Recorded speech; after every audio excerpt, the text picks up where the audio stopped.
আজকে নতুন একটা খাবার ভিডিও নিয়ে চলে আসলাম। আজকে পেঁপে আলু দিয়ে রান্না করেছিল কাতলা মাছের তরকারি, মাছের তেল ভাজা আর থোড় ভাজা। আজকে অনেকদিন পরে থোড় ভাজা রান্না করেছিল, তাই আমার জন্য অনেকটাই থোড় ভাজা রেখে দিয়েছে। দেখো, আমি খেতে বসলাম যখন দেখলাম অনেকটাই থোড় ভাজা রয়েছে আমার জন্য।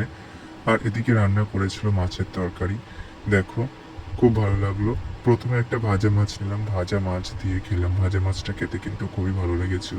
এটা কাতলা মাছ না, এটা হলো রুই মাছ ভেজেছিল। আর তার সাথে দেখো মাছের তেল একটু নিয়েছিলাম। এইদিকে আবার রান্না করেছে অন্য রকমের মাছ।